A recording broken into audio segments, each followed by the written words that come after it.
Alright, here's how these reviews are going to work. I'm going to go over a synopsis of the episode and then tell you where I think it either shines or fails. Then when we get to the end, I'll tell you my overall thoughts of the episode and give it a final ranking. Sound simple enough? Good. Then let's get started.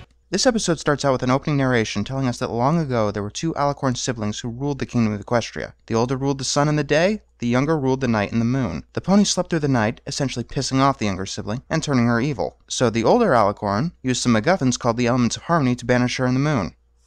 Then we cut to our main character, Twilight Sparkle, who believes that this nightmare moon is coming back. She tries to tell her mentor, Princess Celestia, who doesn't believe her.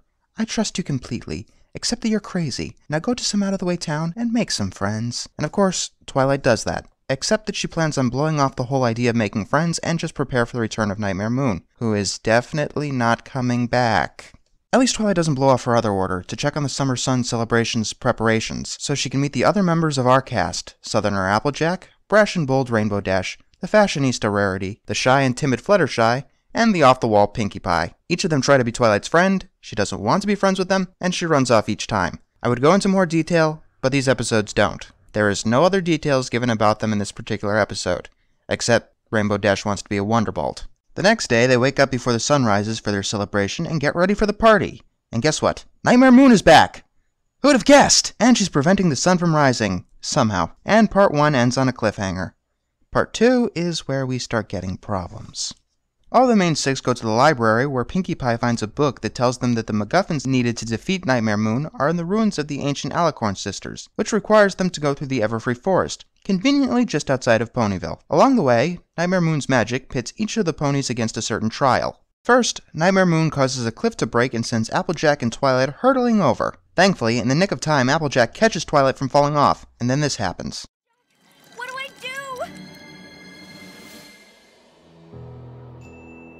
do? Let go. Why? Here, what I'm saying to you is the honest truth. Let go, and you'll be safe. Did a line of dialogue get cut or something? Applejack never gives Twilight any reason to let go. Like, some pony will catch you! And then Twilight lets go. Isn't she supposed to be the smart one? Anyway, the Pegasi catch Twilight, and apparently this proves Applejack's honesty, somehow. Applejack, a command can never be truth or deceit, and telling someone to essentially risk death without explaining why has nothing to do with honesty whatsoever. The next trial is a manticore. A couple of the ponies attack it and fail. Fluttershy walks up to it, is nearly gored, and removes a thorn in its paw. Apparently Nightmare Moon used her magic to create this thorn. Besides the scenario being cliched, I don't really have a problem with it, although it gets a little cringe-inducingly cutesy.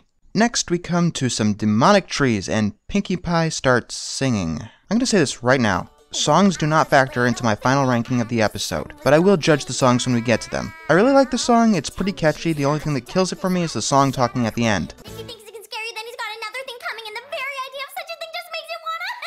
I hate it when singers do that. As for the actual trial, the laughter makes the trees turn back to normal. And I must ask why. Is laughter the antithesis to Nightmare Moon's powers?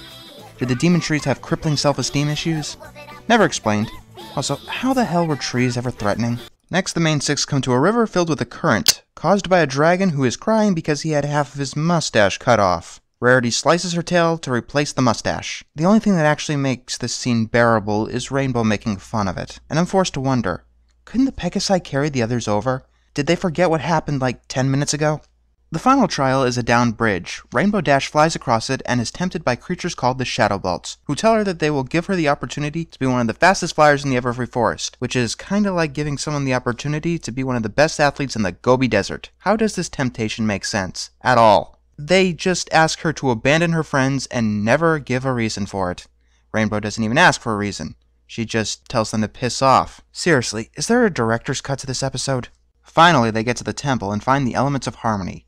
Twilight tries to figure out the riddle about them, and the other main 5 leave, giving Nightmare Moon the opportunity she needs to arrive. Then we have an actually thrilling fight sequence, which results in Nightmare Moon destroying the Elements of Harmony. When Twilight hears the voices of the other main 5, she realizes that not only do they represent the Elements of Harmony, honesty, kindness, laughter, generosity, loyalty, and magic, because you know that your group of friends isn't complete without a good magician, but that they are also her friends. Yaw. They use the Elements of Harmony and turn Nightmare Moon back into Princess Luna, the sister of Princess Celestia, the 2 Alicorn sisters in the book from the beginning of the 2-parter. And now I have another question. If the elements of harmony could change Nightmare Moon back into Princess Luna, why'd you send her into the moon 1,000 years ago?